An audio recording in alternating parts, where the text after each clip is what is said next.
But once again, very, very good morning and welcome, everybody. Thank you so much to ICDM's week-long Power Talk series about the future state, escalating sustainable growth. Now, I don't know about you, but after what seems to have been the toughest 2 years for anybody in business, and personally, of course, from fighting the pandemic to both fighting and living with it, I don't think there's anybody on earth that it hasn't touched. And in the context of business, more than ever, a board's ability to prioritize and strategize are under the microscope as stakeholders ask for more than just pure lip service, for sure.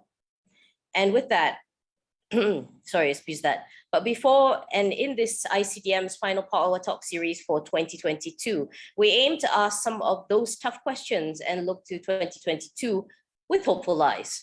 Before we start, please permit me to repeat some housekeeping. As you will notice, your mic is muted automatically, but don't worry. There are many ways for all of you to have a voice, because on your Zoom tab, you will see the two tabs. I'm sure everybody's a pro at this by now, but there's one for Q&A, one for chat. If you have any questions for our wonderful panelists, those go into the Q&A tab. We'll answer them at the end of the session when we have our dialogue. We'll also, if you have any technical difficulties or questions, please feel free to drop us a chat. If you want to know more about the programs, if you just want to say hi, please drop us a chat. The entire session's recorded. We'll send you a copy after. And if you wish to leave the webinar session at any point, you can, but you'll be able to rejoin if it is still in progress. As we mentioned, today's topic is 2022 ASEAN Board Trends, what keeps you awake at night? So we'll just dive straight in because we've got a lot to get through this morning. We would like to welcome President and CEO of ICDM, Michelle Kaiti Lim, to present the findings from the 2022 ASEAN Board Trends report. In this, we will figure out what are the big mega trends and the focus areas for boards in the coming year. And to answer all those questions, I hand it over to Michelle to break it all down. Michelle? Thank you, Nadia.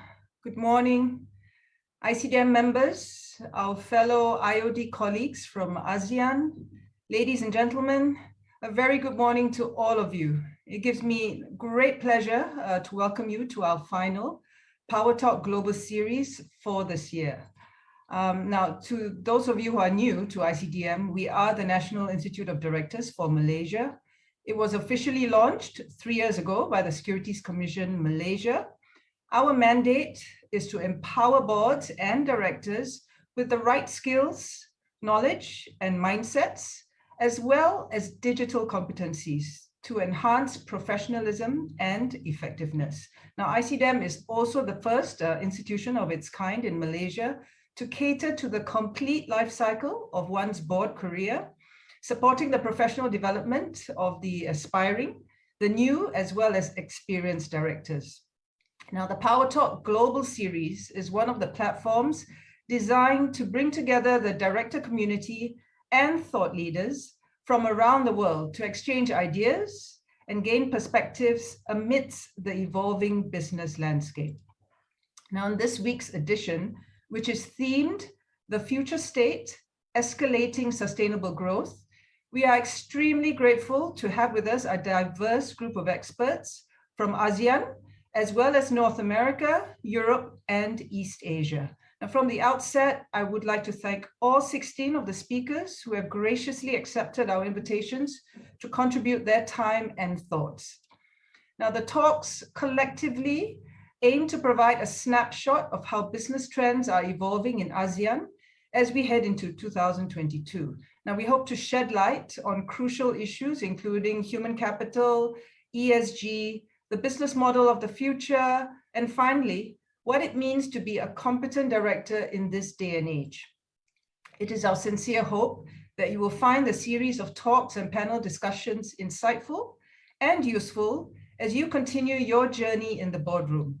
Now, on that note, please allow me to proceed to kick off the Power Talk Global Series with today's session on 2022 ASEAN Board Trends.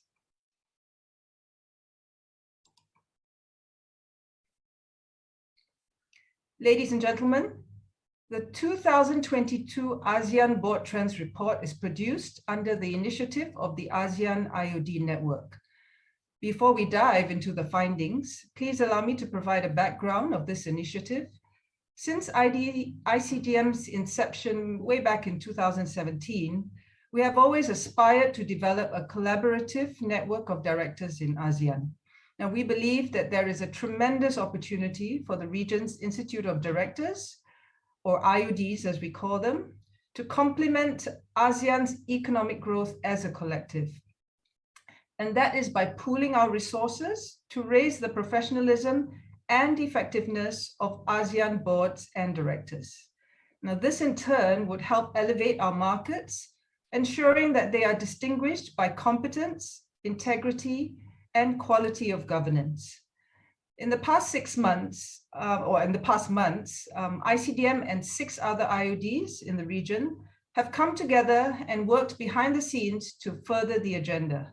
Now, today, we are extremely glad to formally announce the materialization of the ASEAN IOD network, all thanks to the shared vision, partnerships, and support of 6 other IODs in the region. And they are the Indonesian Institute of Corporate Directorship, or IICD, the Myanmar Institute of Directors, or MIOD, the Institute of Corporate Directors Philippines, ICD Philippines, the Singapore Institute of Directors, SID, the Thai Institute of Directors Association, Thai IOD, and the Vietnam Institute of Directors, VIOD. Together, we look forward to better serve the needs of the region's board and directors, as well as to offer our services and talents to the rest of the world. And the release of the 2022 ASEAN Board Trends report today is our first step towards achieving that. Now, without further ado, let us move on to the report. The report focuses on 3 key areas. Firstly, through the lens of the directors, we take a look at the performance of ASEAN companies since COVID-19. Then we identify the priorities of boards and the challenges they might face going into 2022. Subsequently, we wish to introduce a crucial model established to provide a guide for growth and resilience.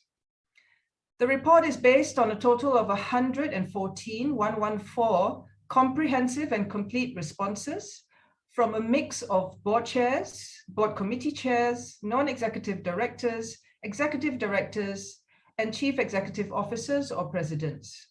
The respondents are from the countries of all 7 IODs in the ASEAN IOD network and across 11 industries, with a significant sum coming from the financial services and the consumer products industries.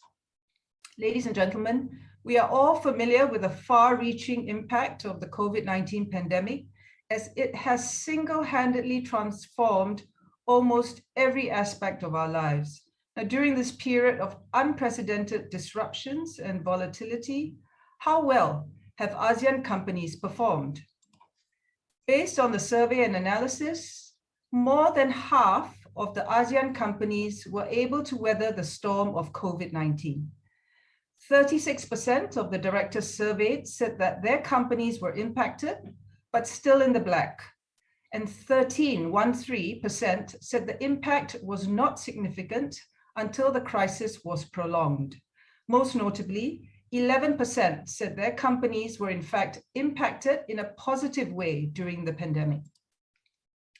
When asked about their company's outlook for 2022, 30% of the directors were optimistic that their companies would perform better than pre-pandemic levels, whilst 14% expected their companies to bounce back to pre-pandemic levels in the coming year. So on a total, about 44% are looking very positive into 2022. Now, on the flip side, a sizable number of them said that they still had a long way to go to reach pre-pandemic levels, and only 3% said their companies would do worse. In terms of safeguarding organizational resilience, here are the top 5 things ASEAN directors did differently in the past 12 months. Evidently, there was a renewed focus on risk and business continuity, which is ranked first at 60%. There was also newfound organizational agility in adapting to a new way of work as well as increasing operational and business efficiency to meet the changing market demands. Lastly, 43% of the ASEAN directors surveyed said that their companies accelerated the shift to digitalization and innovation as a measure for resilience. Ladies and gentlemen, based on our analysis, most boards in the region made reasonable efforts and took effective measures in mitigating the impact of the pandemic. Going forward in 2022, what would be the priorities of ASEAN boards and directors? In this report, we also take a deeper look at some of the boardroom challenges and the barriers to board effectiveness. These are the 5 trends that we have identified through the survey. First, innovation and transformation will continue to be a top boardroom priority in 2022. Next, we will see a greater effort in internalizing ESG principles in the company. Third, boards are looking to strengthen their oversight capabilities in risk and sustainability. Fourth, board refreshment remains a key imperative. Lastly, we are heartened to find that ASEAN directors are all in gear despite the expanded responsibilities. Now let's go deeper into each trend. We found that organization-wide innovation and digitalization dominates ASEAN directors' top boardroom priorities to drive success in the medium term. Now, 54% said that they are looking to improve business model agility, diversification, transformation, and innovation. However, there is an apparent innovation and digital skills gap in the boardroom. 67% of the directors believe that more training is needed to improve deliberation around innovation, modernization, and transformation. And this is ranked number 1 in the top 5 areas that ASEAN directors find most challenging during boardroom deliberation. It is ranked above strategy, risk management, sustainability, and workplace transformation.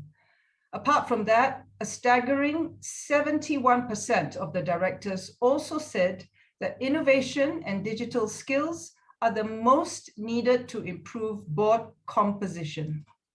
Now, moving on to the second trend on ESG, through the survey analysis, we found that ASEAN boards generally do recognize the importance of incorporating ESG considerations into business strategy.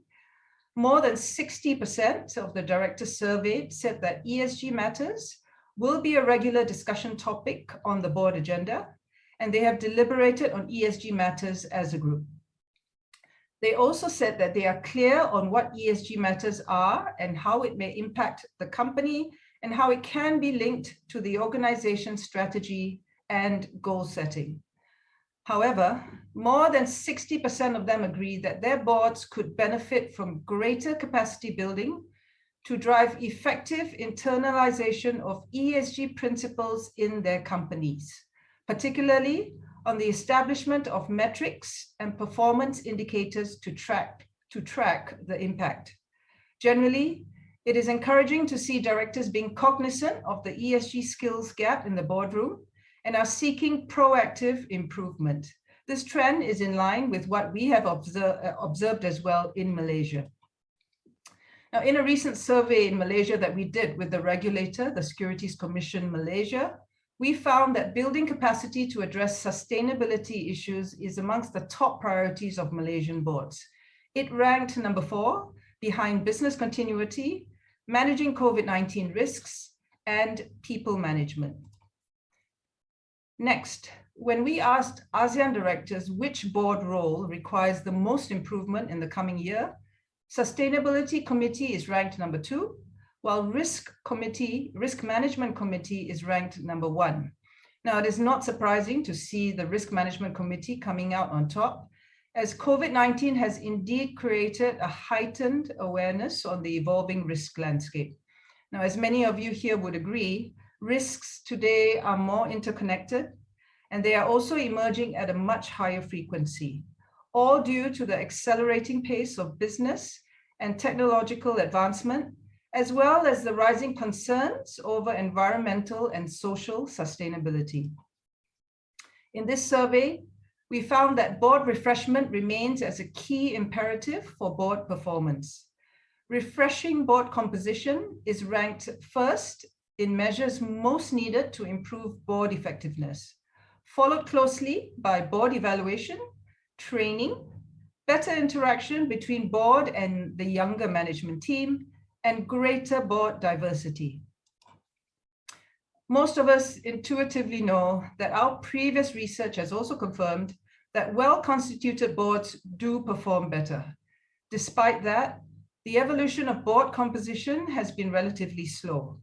Now, as we pressed further to identify the top barriers to board refreshment and diversity in this survey, many of the directors pointed to dysfunctional boardroom dynamics and a sense of complacency. Now, 59% said that it is due to the board leadership's unwillingness to have that difficult conversation with underperforming directors. 53% cited collegiality or personal friendships between board members, whilst 49% said that there is a general perception that changes on the board are not needed. Historically, companies have put lopsided focus on directors' technical skills whilst neglecting the board members' behavioral dispositions. And interpersonal skills are often a major, if not the sole cause of boardroom dysfunction. The people and cultural dimension of the board has been a much neglected topic in the past. But thankfully, it is now gaining the attention of boards and directors, and evident by our survey as well. Many have started to become more cognizant that there is a human side to corporate governance. It is not just about rules and compliance. The board chair, in fact, plays an integral role in shaping the right board culture. Certainly, there are opportunities for the chair to take on a bigger role in fostering a culture of constructive dissent and encouraging diversity of thought.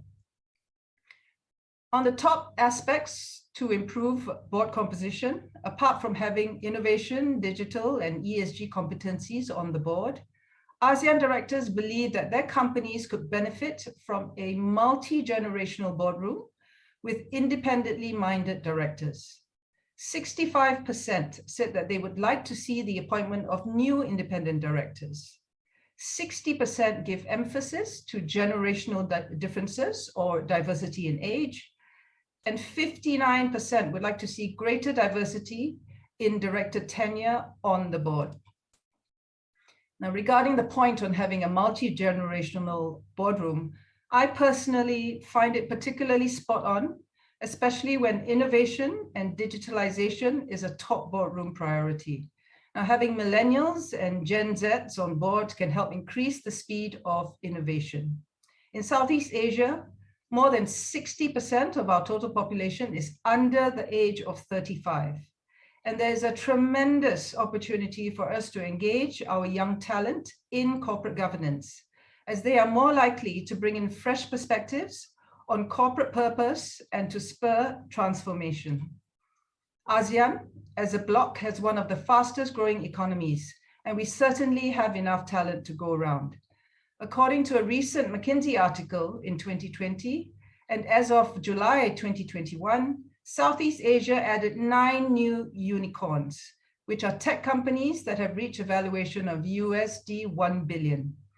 Now, these include a digital payments firm in Vietnam, a freight logistics company in Indonesia, a delivery company in Thailand, a used car marketplace startup in Malaysia, and an analytics company in Singapore, just to name a few.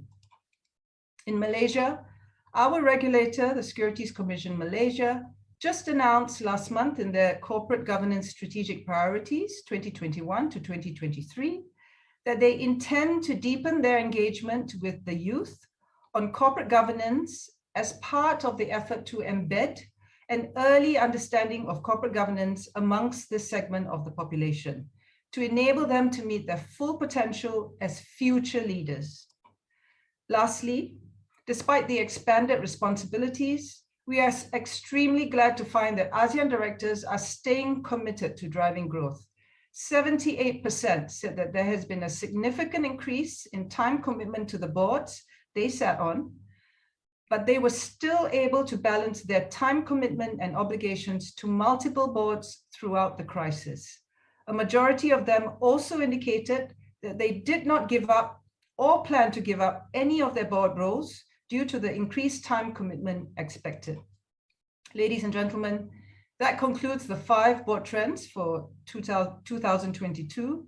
In the next part of the report, we wish to introduce a model that we have recently established to serve as a guide for boards to cultivate a forward-looking mindset and shape the right organizational culture in their quest to create long-term value and build enduring sustainability. We believe that a paradigm shift to a progressive, sustainability-driven governance model is necessary for companies to further catalyze their overall growth. Sustainability-driven governance consists of 4 elements. First, network thinking risk mindset. Now, network thinking helps organizations develop a broader understanding of the growing risks network and how external market forces and internal strength can impact the business. Having the ability to approach risks from multi-dimensional viewpoints would not only help organizations be better at dealing with risks, but also be more comfortable in taking strategic risks. Second, agility and digital culture. Being able to adapt swiftly to market changes is a competitive advantage. The key to that is by cultivating a digital culture that prioritizes people and collaboration. Now note, a digital culture is not IT, but is human-based. So we talk about, again, people and collaboration. It is about leveraging technological systems to help teams find clarity amidst uncertainties and be equipped to make fast yet effective decisions, especially when the stakes are high. Now, third, stakeholder co-creation. Successful companies are those that put emphasis on delivering value to their stakeholders. Having stakeholders as active participants in the decision-making process is instrumental in aligning organizational purpose and values with stakeholder interests. This also promotes a culture of shared accountability, transparency, and integrity. Lastly, continual innovation. Most ASEAN directors recognize that innovation is key to an organization's ability to evolve, be it disruptive or incremental innovations. Directors today should rethink old certainties, keep an open mind for unknown possibilities, and inculcate a culture of experimentation. As commonly expressed in the startup industry, act fast, fail fast, but learn faster. It is better to choose iteration over perfection. And of course, having a multi-generational boardroom would help speed up the innovation process.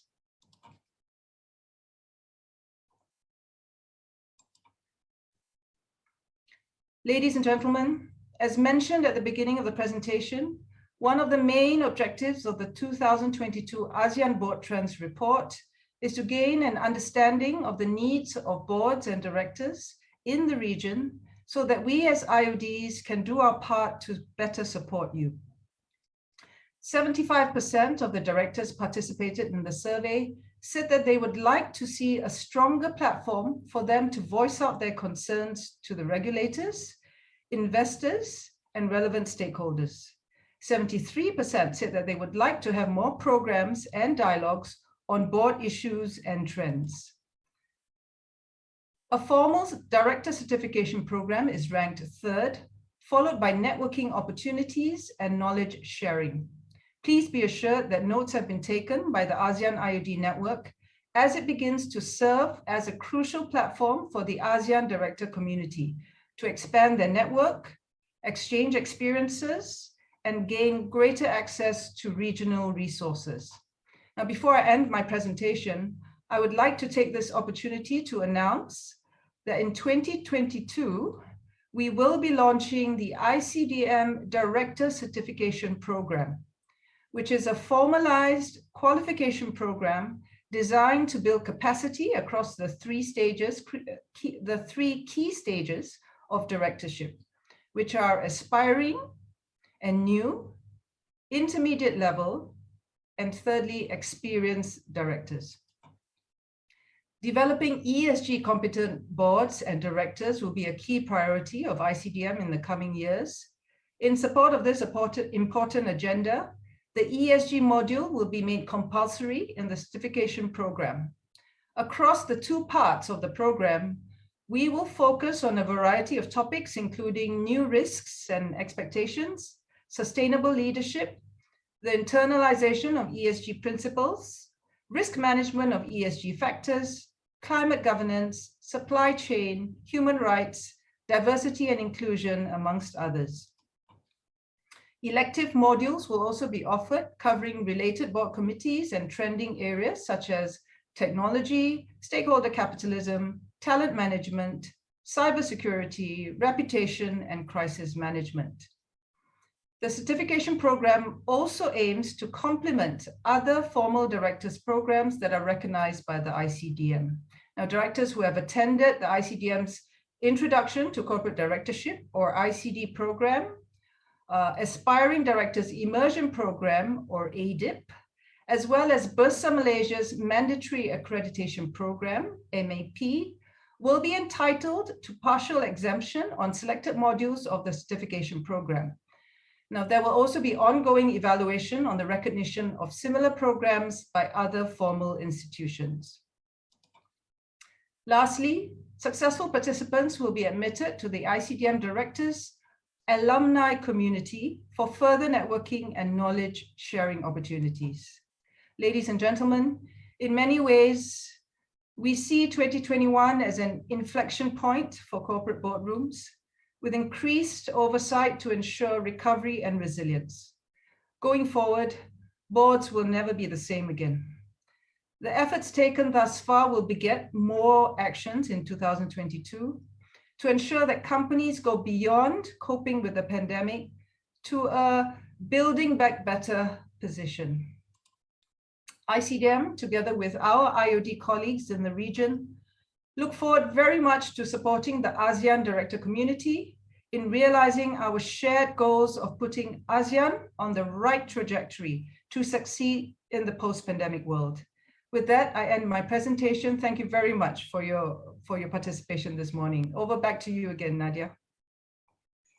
Thank you very much for that, Michelle. Sorry, we're having technical issues. Thank you very much for that. I think it's a great overall view on the landscape for the coming years.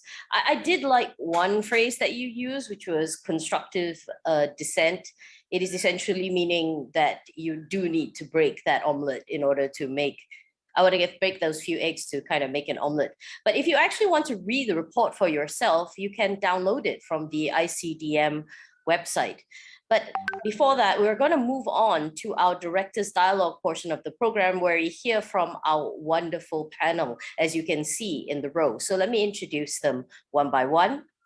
First, and this is in alphabetical order, first is Endang Hoyaranda, who's Vice Chair of the Indonesian Institute for Corporate Directorship. We have Nadia Wan, who's a board member of Institute of Corporate Directors Malaysia. Vicky Bowman is with us again as well this morning, board member of Myanmar Institute of Directors.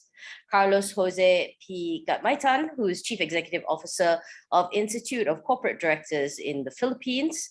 Adrian Chan, Vice Chairman of Singapore Institute of Directors down south.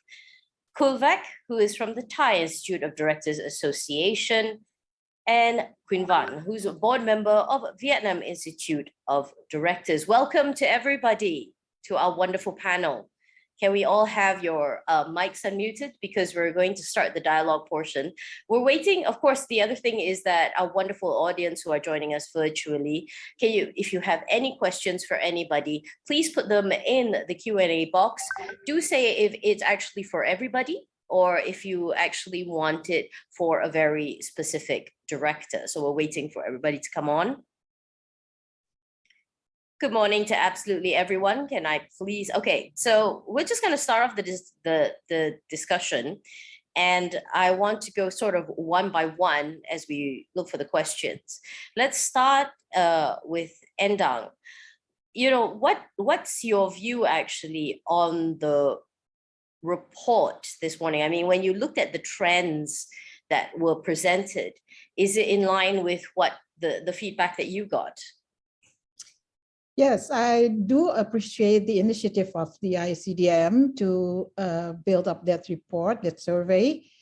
And most of the items are being very relevant to the also Indonesian situation nowadays. Yes. One thing is that the ESG has been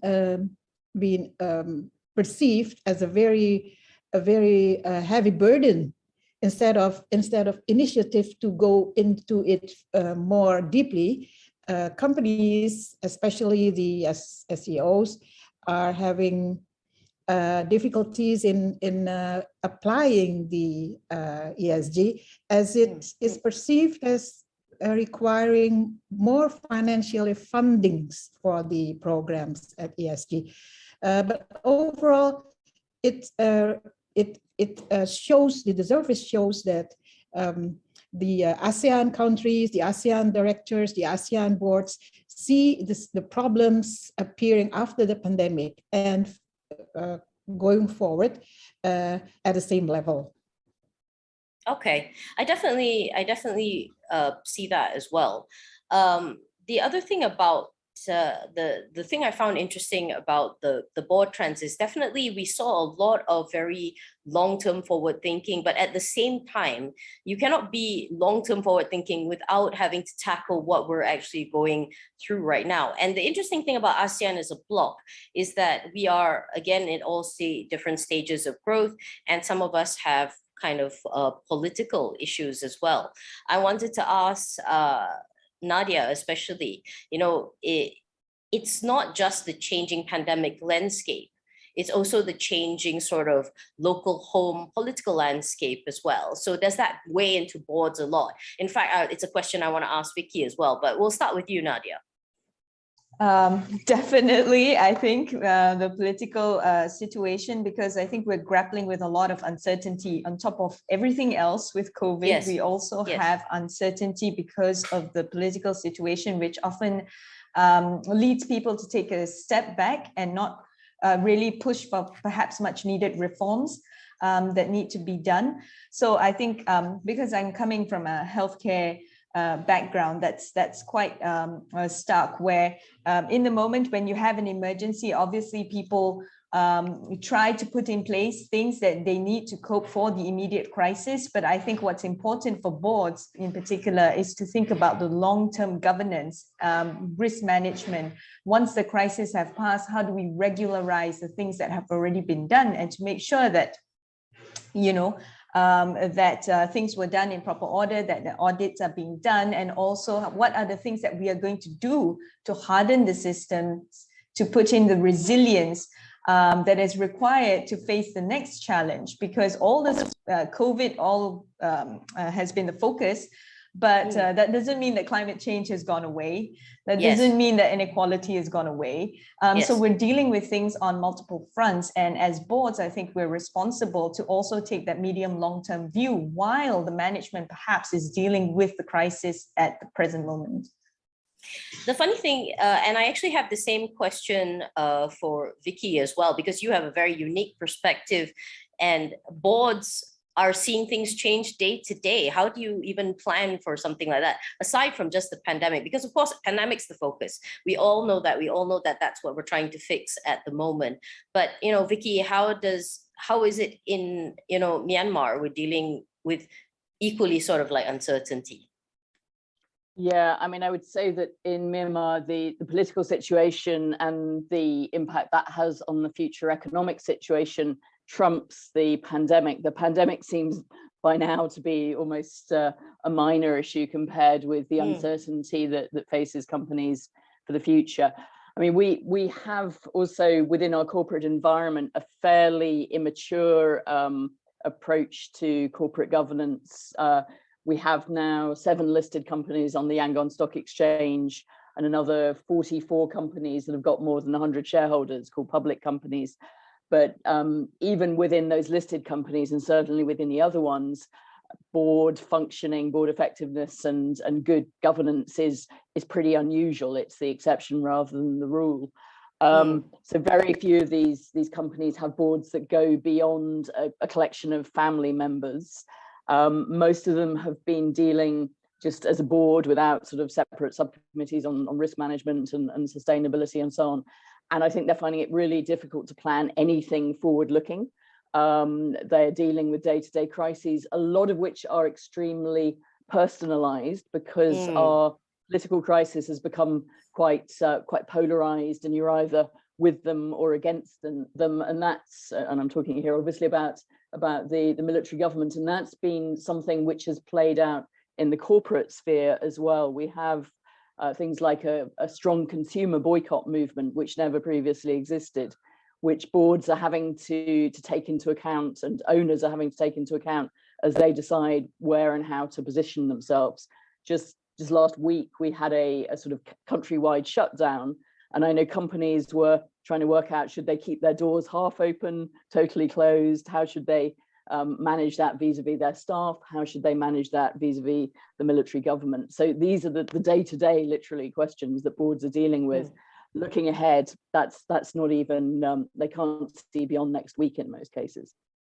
Yeah, and I think that's another different problem that, you know, I mean, ASEAN as a group has to think about that for their members, that some of them are concerned about the kind of day-to-day, because in a way, if you want to think broad term, then you're like thinking, okay, Myanmar can sort of have a clean slate in order to build a better board culture. But let's be honest, businesses are wondering whether they can open next week, right? Yeah. And this whole sort of us versus them tribalism is something that I think all boards have to deal with.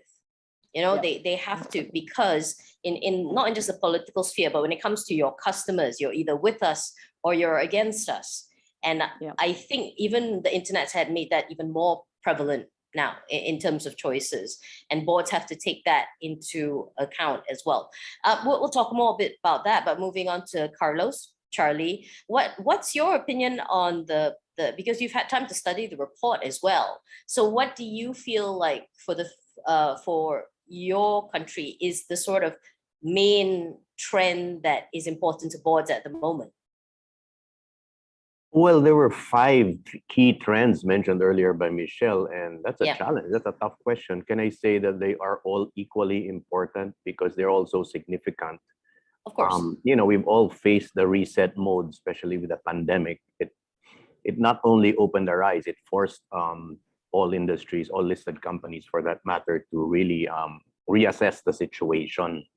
And so we cannot neglect any of these 5 in terms of where in the Philippines we'd like ICD to focus on in terms of the courses we offer to directors, because definitely if we look at the first one, which involves innovation and transformation within the boardroom, I see firsthand with experience that definitely there's a challenge among many board members. In some boards, the average ages would be about 80-year-old males in the board. I'm exaggerating, obviously, but there's a lot of but by not much. Let's be clear, Charlie, you're not exaggerating. Technological issues, digital transformation issues, which seem foreign, and so the balance in the boardroom is a challenge. In the Philippines, though, I think gender, in terms of part of the equality part of this whole diversification, is much more advanced. But I think the challenges of the digital transformation is a key, especially for listed companies. The second issue mentioned by Michelle, which is about ESG, definitely, let's face it, practically speaking, many boards are really turn their backs to ESG at this point, because it is an additional expenditure, financially speaking, especially for the long term. So subtly or directly, we try to point out that ESG initiatives are actually financially sound in the long term, which is what we all about, what was discussed earlier by Nadia. And definitely for the long term sustainability of any listed company or any board for that matter, the ESG principles and values should be inculcated now rather than later as part of the whole process. risk. How can we neglect risk and sustainability? Because obviously the pandemic has changed everything, and we're not going back. Generally, it was mentioned earlier by Michelle that 10% of companies actually gained. So I would assume these are the online businesses, the practical businesses, those businesses where we knew we were going, but we're actually, the speed was exacerbated by the pandemic, right? Before we knew it, we did something that what we're supposed to do a little faster because we had to.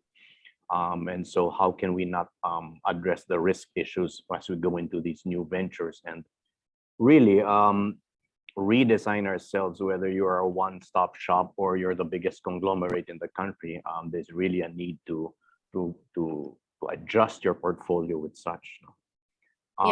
Board refreshment, directors, and extended in all responsibilities. Of course, it's not just about conformance. We do believe 100%, and we're very glad to know that we seem to be all in the right track. This ASEAN block that we have been creating lately, thanks to ICDM, and we do want to be a part of this actively. It's not about conformance. Conformance is a given. It's about performance in boards, and so the responsibilities, the accountabilities, the topics taken, the self-training of directors, and all of these are demanded. And of all these principles, whether it be digital transformation, ESG, social responsibility, are right on track with this special group that we have together in the ASEAN IOD group.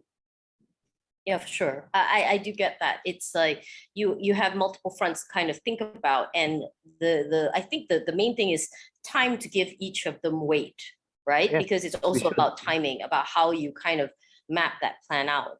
And all the way to the balanced scorecard, if I may say so. All the way to the balanced scorecard, and we all track ourselves and it's easy to plan, right? But many of our plans in directors and board meetings are just photocopies of what we had planned in 2016, but it's a little different.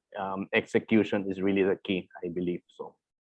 And I think you can't get away with within the current times, especially with just sort of copy pasting what used to work, because what used to work doesn't work anymore. Let's be frank. But moving on to sort of Adrian, down south in Singapore. I know like we say these problems are common to absolutely everyone, but Singapore has been finding itself with the pandemic, start stopping. Is this reflected in its boards where they find themselves having to change on a dime quite a lot? Adrian? Nadia, not really. So the start stop, yes, it's extremely fatiguing. Yes, this for start sure, stop, open shut.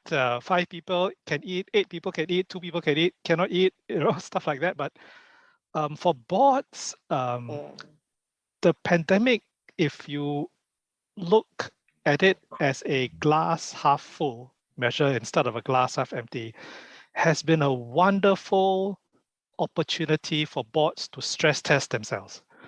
So on the boards I sit on, first of all, we were overcome with existential fear. Will we be completely out of business, right? You go into survival mode, and we teach our directors to have a balance between regulatory conformance and compliance on the one hand, and performance on the other. If you are a non-executive director, and says you cannot let one override the other, and both are two sides of the same coin. But when the pandemic hit, it was real performance alone, survival mode. And to a lot of companies, we've found in our last board surveys, our board reports, that boards have met much more frequently. They've met longer. We've seen board committees come up with ESG committees, for example. But I think most importantly, everyone has had to look at their business models and relook at their strategies.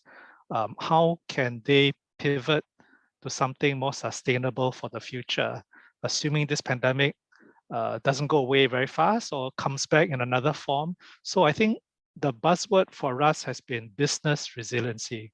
How can we be resilient in the face of these shocks? Because I guess from the report, risk management has always been there. So it's always been an issue. It's not a new trend, right? No, of course not. Yeah.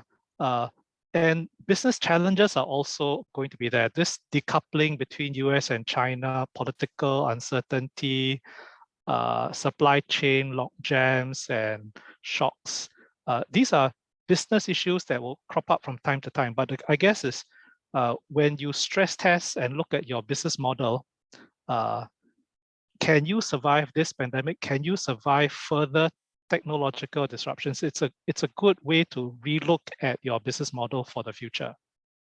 Yeah, I think that's definitely, I think somebody once said to me that the pandemic, and I'm sure everybody agrees, served as a gigantic reset button for a lot of us. It made us think about businesses and priorities in a way that we never had time. And when everybody was in lockdown, they suddenly found they had a lot of time alone with their thoughts and about their priorities, for sure. And that should be the same for boards, because you have one eye on the future. I know it's difficult when you are persistently fatigued by what you are seeing now, but it is something that it's a tough conversation that I think people need to have. Now, Kulvek, I wanted to ask, almost a similar question for Thailand, where in a way, Charlie was saying that, of course, we care about all 5 things, but, everybody is kind of at different points. What for boards in Thailand is the most important thing now? Is it like what Adrian says? Is it survival mode that everybody cares about now and probably one eye on the future? Thank you, and congratulations to ICDM for such a relevant report. Yes, for sure, for sure. Yeah, right now, in the past 2 years, there's a lot of question from the boards, which is why sustainability right now when survival is our priority? Yep. And some of them start to get it, that because they overlook some kind of sustainability angle in the past, it come back and create a problem for them. Yes. For example, if you have factories full of workers and then you don't think of the risk management scenario of workers and health issue, safety issues, pandemic, you are going to suffer the closure of the factory. So I think people start to get this, that actually maybe what we are facing right now is the vulnerability of ourselves, because we did not think long term in the past. And that actually include disruption, because a lot of people said, okay, what about disruption? If I spend a lot of time on sustainability, would I survive the disruption? And some people now get that, yes, it is. For example, may I use the analogy that if we exercise our body and we are in good health, then the chance of dying from COVID is less. It's the same. If we have the robustness of risk management, that is stakeholder focus, not just us, but the whole supply chain. That's how we survive in the long term, and including surviving the disruption. So, so I think that is the first thing that I would like to mention. We also see that some companies start to repurpose. For example, Siam Commercial Bank. Siam Commercial Bank, that they are the oldest bank in Thailand, and they just came out and announced that we are going to change the mothership from the bank into another holding company. So the bank will be just a flagship, one of the flagship. And with that, they repurpose that. They are, in the past, the SCB is the most admired bank. Now they want to be the most admired fintech. So a lot of, because the world is changing, and I couldn't agree more with Michelle when she said that going forward, board will never be the same again. Okay. Yeah, completely. A lot of businesses did a lot of soul searching. Did you? So in Thailand, you had that, the boards did a lot of soul searching. Yeah, and but I would like to point out something interesting that we need to talk about, which is some boards start asking and keep them awake at night. Do we have the right CEO? That's a very personal question, actually. Exactly, but because the CEO that brought us success in the past may not bring us success in the future. And so the dynamic between the board and the CEO is very important right now, because, okay, firstly, the board needs CEO who tell bad news before good news, especially in this disruption and COVID situation. The second one is the board need the CEO, the management that feed enough and good quality of information so that can ask good questions. For sure. And lastly is the board themselves has to change the role and be the voice of the stakeholders to the CEO. So I think that this is the dynamic of the CEO and the board that is changing right now. So I just want to let me conclude. The first one is survival versus sustainability. The second one is repurpose. What do we stand for in the change of the whole world? And the third one is, do we have the right CEO and the right dynamic between the board and the CEO and the board themselves too? Thank you. We will actually, I would like to explore that, but we'll talk a bit more in detail. But we're moving on to sort of Queen Van's view from Vietnam about the report. The one thing I kind of want to know, Queen Van, is actually Vietnam had a very sort of roller coaster ride with the pandemic. Did very well at the beginning, then of course everything sort of imploded. Did doing so well at the beginning kind of make the boards a little bit complacent? People were like, we got this, but actually we don't got this. So, what was the board dynamics in Vietnam like? Actually, that's exactly you have a very fair point.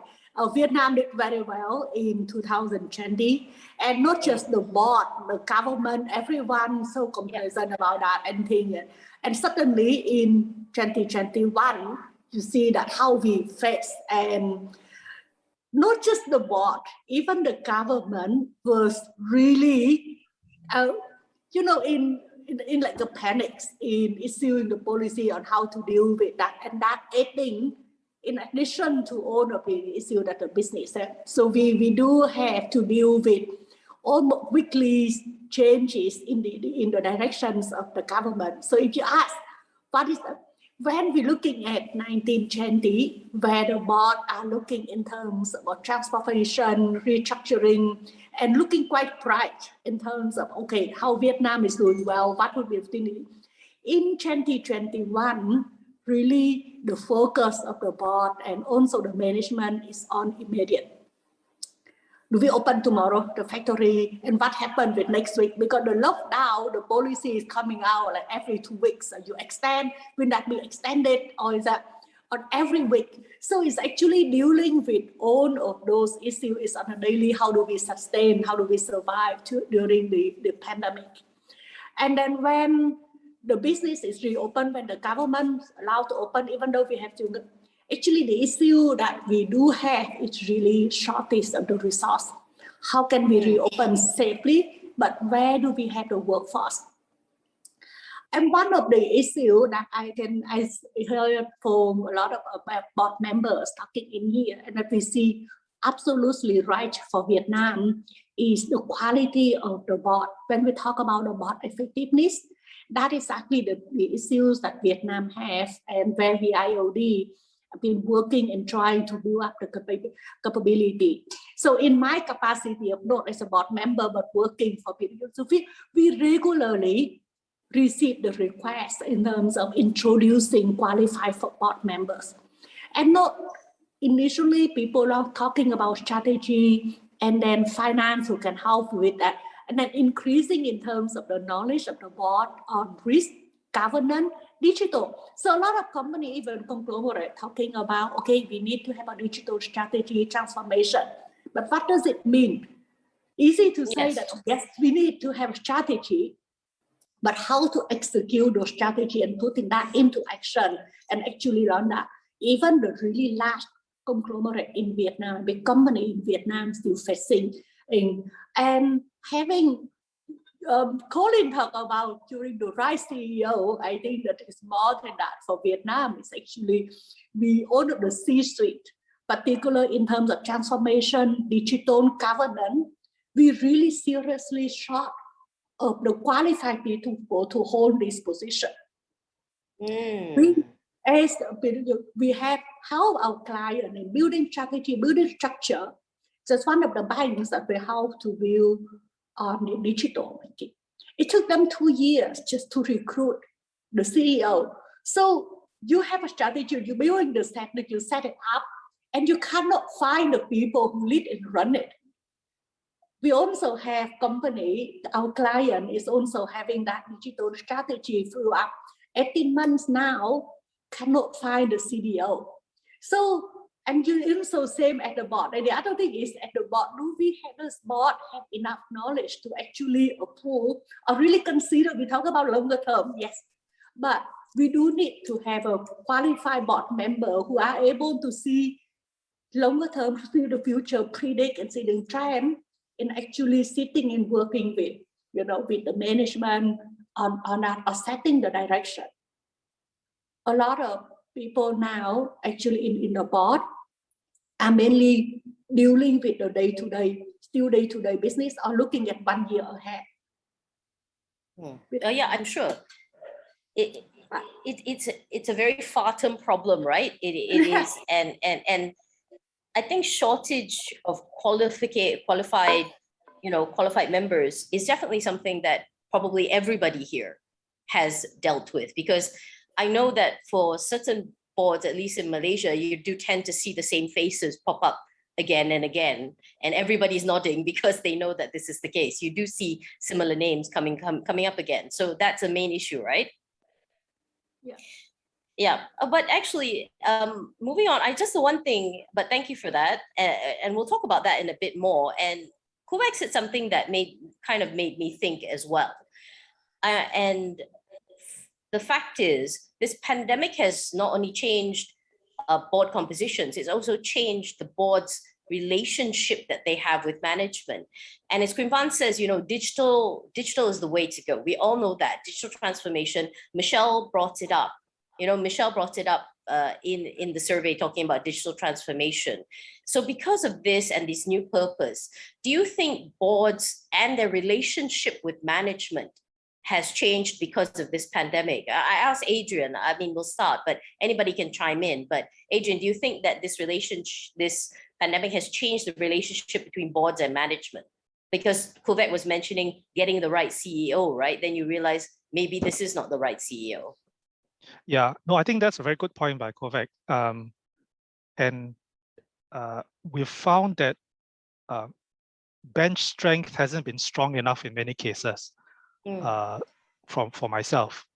So a CEO who has been very good at managing life as usual may not be the one to handle a transformation, which may require new skills, new mindsets, new strategies, new business models. He may not be a digital guy and may not be so easy to just hire and outsource digital skills. That's at senior management level. So if your senior management doesn't have the digital skills, I think it's rare that the board has. So boards have had to look at looking for digital directors. And at some stage, it was every board should have a digital director, and that transformed into making every director a digital director. So these were all the taglines we rolled out, right? Can every director really be a digital director? So we rolled out digital director training programs to teach directors that you can't abdicate your responsibility and say, oh, Nadine, you are the digital director from Hewlett-Packard or Oracle or IBM, and we'll look to you on all things digital. So you can't do that. You can't say, I'll let the specialist director take over. You have to actually apply your own mind to all these issues, right? And ask the right questions. So, but it's been very difficult getting every director to be a digital director because digital is just not one narrow scope. It's actually this tremendously broad scope. It's one guy in one aspect of tech cannot look at issues and trends over the horizon in other aspects of tech. So tech is such a broad thing, and I've learned that there are also different degrees of digitalization. So I think what we've tried to do is teach our own directors how important this is to their long-term viability, and to get the right skill sets in the boardroom, get the right skill sets outsourced when necessary, and get the right skill sets in senior management, right? So if your CEO has been a good guy, has been loyal, and actually can contribute to the company, then you need a CTO. How many boards have CTOs that are up to scratch now? CTOs, chief digitalization officers as well. And so we have all these new skill sets that we need to arm our companies with. Yeah. Endang, do you see this problem in, well, at least this being an issue in Indonesia as well, sort of this changing relationship between boards and management, and having to do more digital things now, and having management really think very far ahead? I mean, that's why you put management in place, right? They're supposed to be forward thinkers. And does pandemics like this kind of expose who is and who isn't? Do you have this issue in Indonesia where the relationships changed? Yeah, in addition to what Adrian has mentioned, that we are having difficulties in having qualified digital leaders. Indonesia has never been number one in digitalization, and now it is the imperative. It has to be. It's not a question whether you want or not, but because if you don't transform yourself, innovate yourself in digitalization, you will be left alone, and you will be not succeeding. Now, in addition to what Adrian mentioned about this C levels for digitalization, it's also very important to have all your levels having digital literacy, because at the end of the day, those who are practicing those digital techniques you have implemented, all the innovations you have created in your companies in digitalization, it's not going to work if all your employees, all relevant employees, understand really how they need to work with it. So it has been very important, and will still be important, to transform the paradigm of all the employees about how they need to be digital literate. And we have seen this also for those who have not survived in companies where they were laid off. Many of them then went into the digital business. We have seen a lot of, we now see a lot of digital businesses, even moms they do their business online from home, and that's a big market in Indonesia right now, especially because people are not going out their houses. They want everything dropped at their front door. So those businesses, and as you mentioned before, the freight companies are having a big profit from the situation. Yeah, for sure. That I mean, it's like, I think what we used to think of as either boring or steady businesses have now become the main thing, right? And like you mentioned, almost everybody now can be a digital entrepreneur. And I think boards have to contend with that your traditional idea of what is business has to change. And I honestly think that's one of the hardest things, because you always think of it as this is how a business is traditionally built. It's not built like that anymore. So moving on to sort of like Nadia, we were mentioning different relationships between boards and management. And I did sort of like half jokingly say that in Malaysia, you do tend to have the same faces pop up here and then. But do we find that a lot of them are more accepting of this idea that they need to digitally transform now? When their CEO comes to them with an idea that's a lot long-term, they don't bolt as much? Yeah, I think definitely. And it's not just digital, right? So people are definitely looking at refreshing the boards, as the report has shown, looking at different skill sets like sustainability, people who are trained to look at climate risk, people who are trained, of course, to look at digital transformation. And I think what boards are realizing and what COVID has shown is that resiliency, sometimes you need a little bit of buffer, so the kind of conversations that we're having with boards is like, is lean still relevant? Because if you are operating too lean and a crisis happens, do you have enough resilience to actually survive?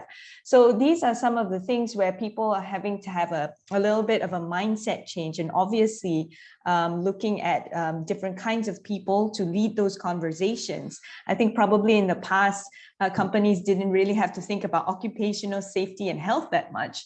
But definitely now it's a key concern, how about workers' welfare and their health and safety. So we can see that these different topics are coming up, but I think that this is really good for us, that with this crisis that there's some rejuvenation, that there is a shift in focus in some of the topics that we're talking about in boards, and bringing up different kinds of talent to come into the organization.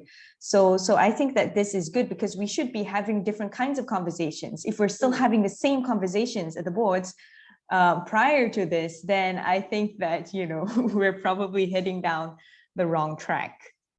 Actually, that's what I think that's one important thing, especially when we think about future generations, is that when we come out of the pandemic, in whatever form we are out of, we cannot be having the same conversations again. I do find that crises tend to repeat. And if there's another financial crisis, who points the finger yet again? We don't want to do that again. We hope that we build something that's better than that, correct? Yeah. And I think governments are having those kind of conversations as well. So in Malaysia, I think uniquely, COVID has really accelerated public-private partnership, and the governments realize that they need to work with the corporate sector from everything, whether it is public health measures, whether it's economic recovery, and governments have been forced to look at different models in order to ensure sustainability. And so then boards and corporates on our side will have to figure out, how do we work with government hand in hand to actually solve the big problems, right? Because things like climate change and things like pandemic can't be solved by just one stakeholder alone. Yeah, it has to really be a collective effort. I mean, it's not kumbaya holding hands, but we have to hold hands, because it is something that everybody kind of needs to deal with. And nobody's a hero in this. All of us are the ones who have to kind of chip in and hope that it's not, it is not, we are trying to get out of this together, but at least we also want to try get out of it at the same level. Somebody shouldn't benefit more than others from this, hopefully. That's one thing I think about. But so anyways, I guess we can't ignore the reality that, with governments, they will have their agenda, and, ethics will come into play.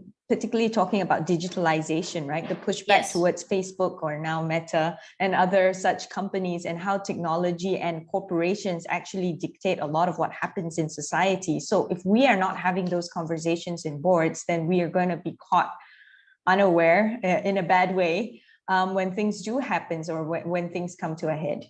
Sorry. Yeah, No. So don't worry. That is the view that I kind of also adopt as well. But, talking about, everybody's mentioned something about human rights and labor problems. And I think all the ASEAN countries are having to come to face with this, how we treat labor in general, because a lot of the big outbreaks from a lot of the countries on the panel that we're talking about now did sort of come, from the labor and how they were kind of treated.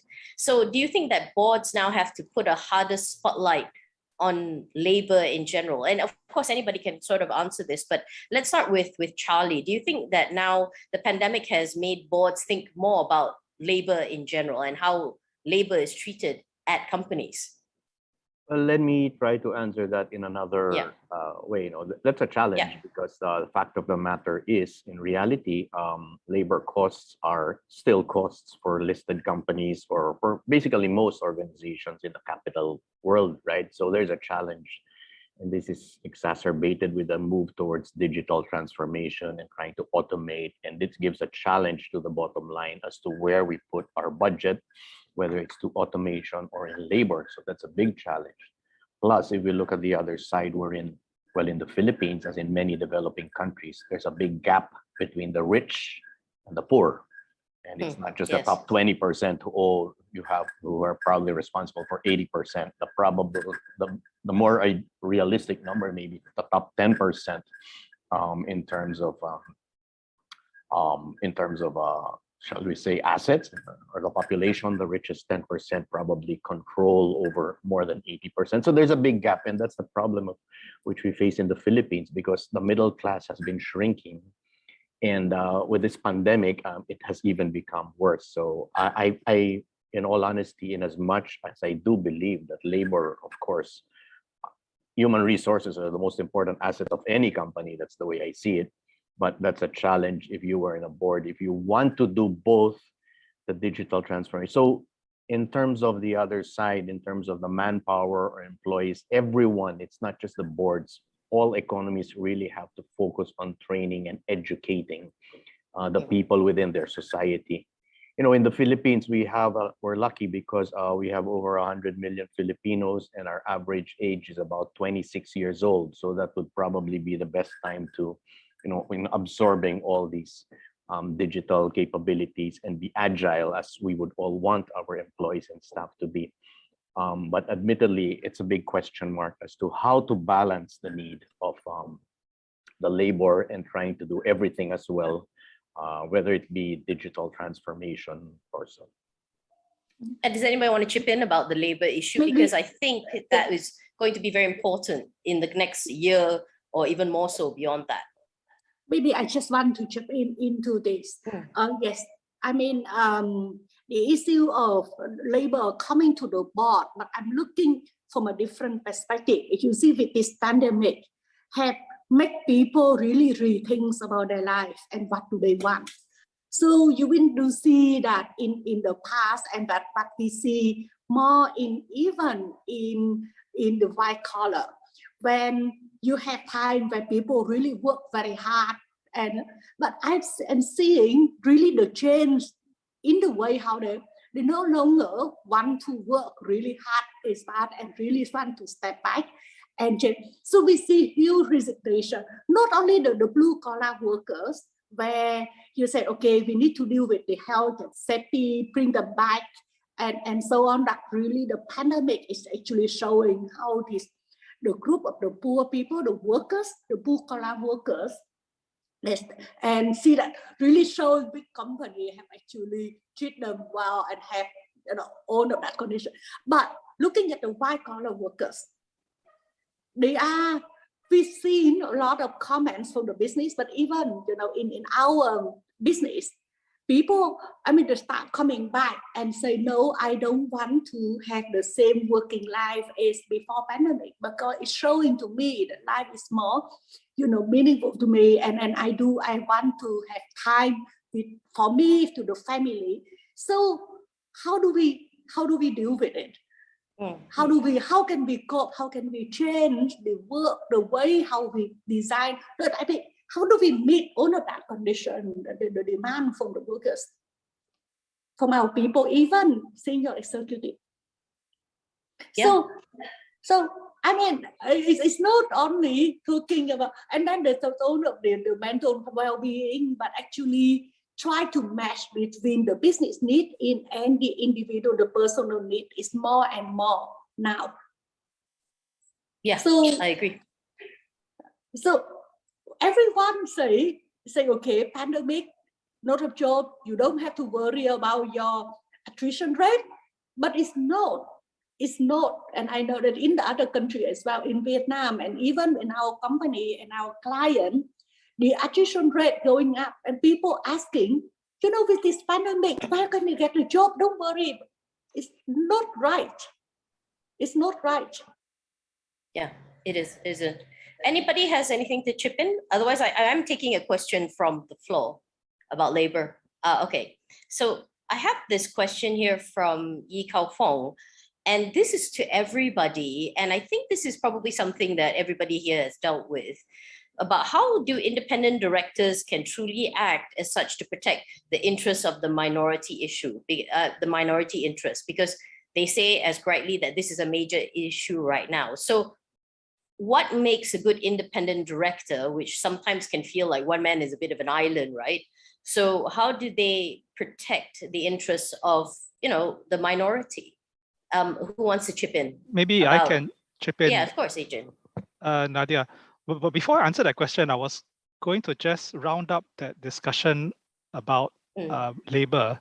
Yeah. And just to add a different perspective on things, at least in Singapore, we've heard about the Great Resignation. I don't know whether you've heard about it, but talent has been relooking at their role in their career and their lives and departing employment in droves to look at what they want to do with their lives. So I think talent management and organizational transformation necessitates us trying to keep talent, identify successes way down the line, not just at the C-suite and C-1, but all the way down.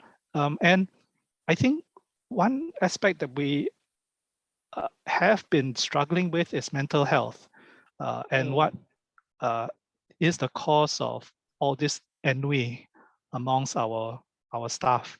And we've seen mental health deteriorate tremendously, and it's very hard to monitor virtually the mental balance, well-being of everyone, not only at the staff level, but even at the board level. It's hard to get board dynamics, board culture right if you don't interact personally.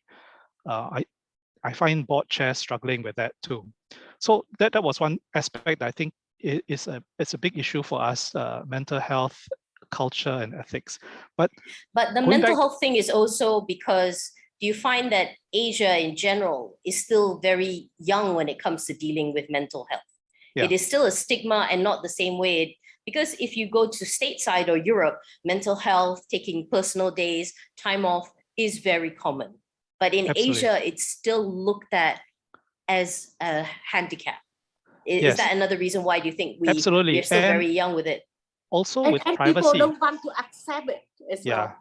Yeah. And you don't want to inquire, you don't want to probe, right? Because there's a lot of privacy and face in Asia. So that, I think, stops the conversation from starting and continuing.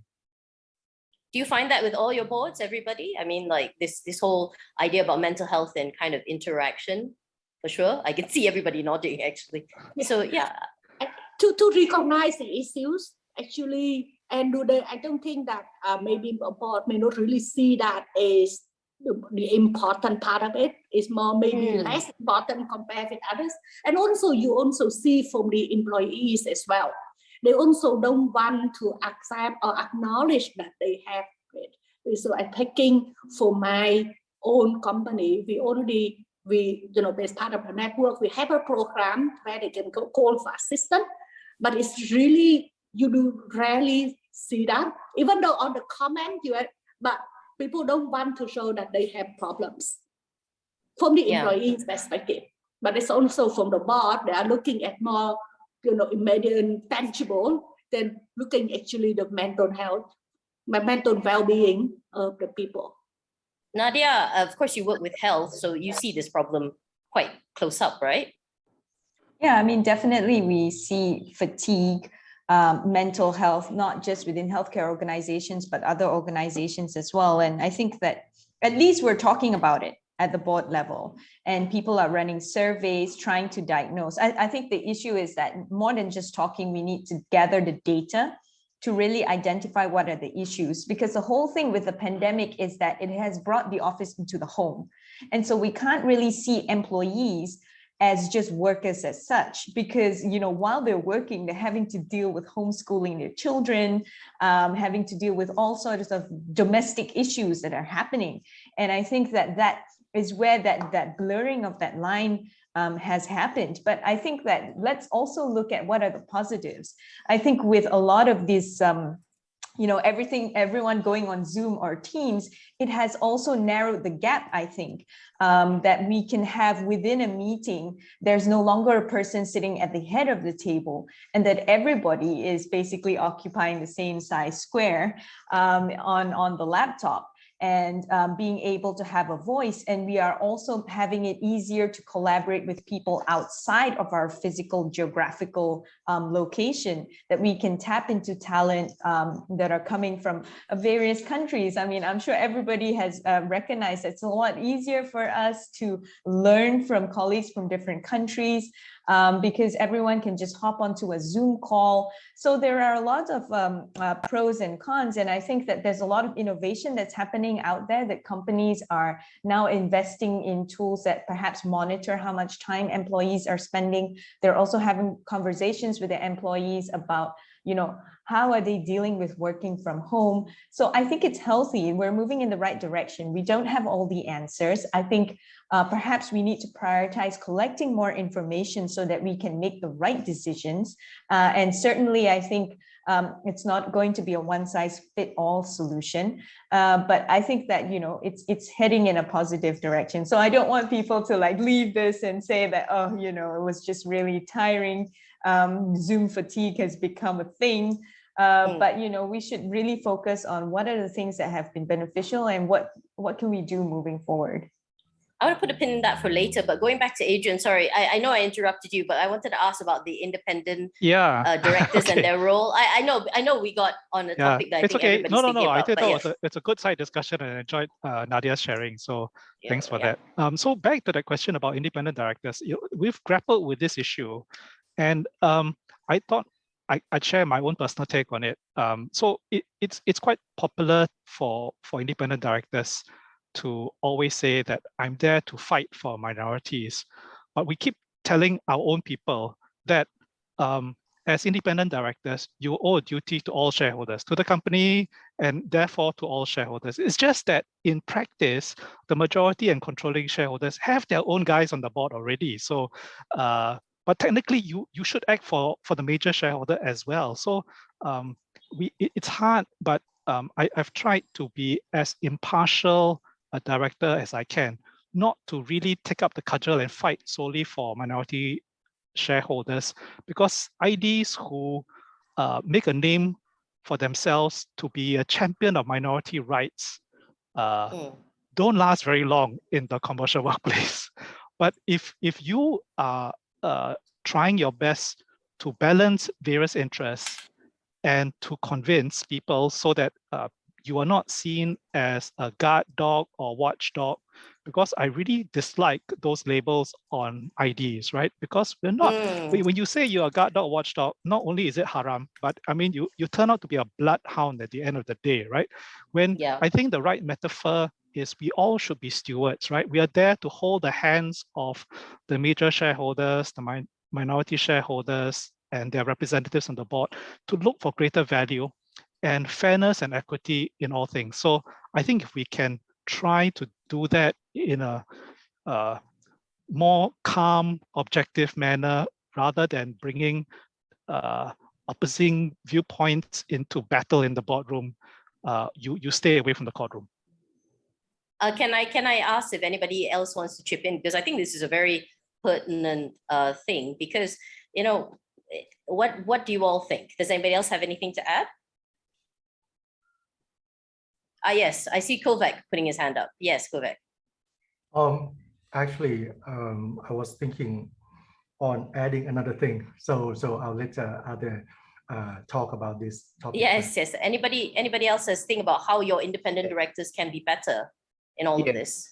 Just to add, I do believe 100% in what was mentioned earlier by Adrian, that our overall direction as independent directors, anyway, let's remember that we are here as stewards and to avoid, you know, all these unnecessary clutter, because as stewards, there's so many things to tackle, from topics such as digital transformation to ESG, and there's a lot of conflicts within the board. So maybe it may not be written as to what an independent director would do, but maybe being a leader, being leaders individually, we all share the same box anyway in our meetings, as Nadia mentioned, and sometimes independent directors tend to be more passive and feel like outsiders looking in.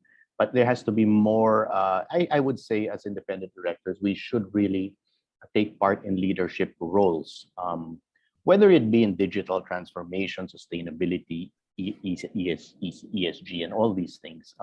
The leadership towards driving a corporation, towards being more agile, globally competitive. Because at the end of the day, this is not the last pandemic we'll ever face. No one ever said that that's going to happen. But the values that we have hopefully will be sustainable, and that's the key. The leadership is a key, whether in whatever topic we may have faced ahead of us. And digital transformation, I'd like to think, is the flavor of the next few years. I mean, it'll be here for forever, right? But there will be something new, but the values will stay the same. And as independent directors, I think the key is stewardship and leadership, and giving a fresh perspective in dealing, especially, you know, with things where we need resilience in boards over the long term. Can I also say something? Yeah, please. Well, I'm totally agree with Adrian that the independent directors are not only responsible for the minority shareholders, but also for the whole well-being and sustainability. So perhaps the first thing and the most important thing for the independent directors nowadays is to go deeply into the risk management committee, and then look from there where the whole sustainability of the company is going to be sacrificed, not just the minority shareholders, but also all the shareholders and the well-being of all the employees and all.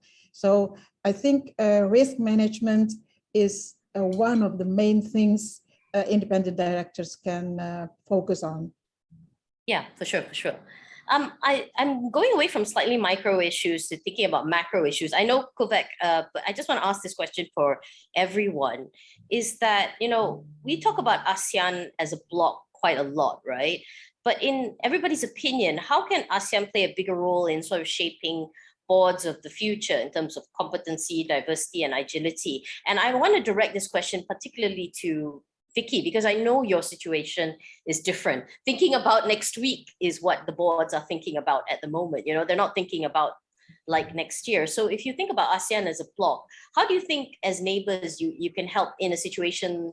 You know, do you learn from your neighbors and maybe the boards can take that on? Or is it such a complete unique kind of experience that it's only lessons for the future and they're more concerned about now, if you get what I mean?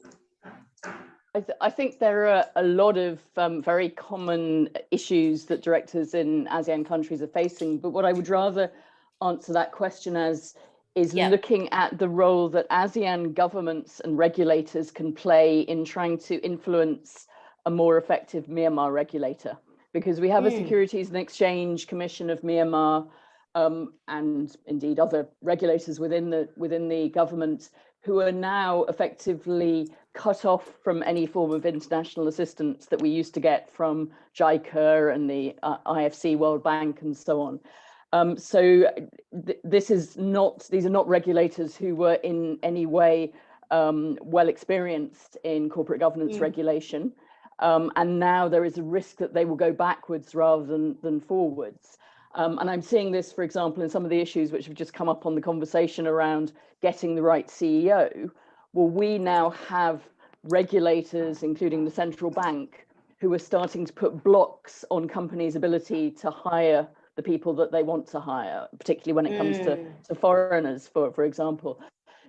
So what I would like to see is that that the ASEAN regulators could keep the Myanmar one on the straight and narrow and help them to understand that these kind of steps that they might make may set back both Myanmar's corporate governance, but also its wider economy. So that would be what I would be hoping for from ASEAN in terms of helping Myanmar on its corporate governance journey. Another issue also, again, tapping into what's just been said, I mean, the assumption has all been that digitalization is the way forward.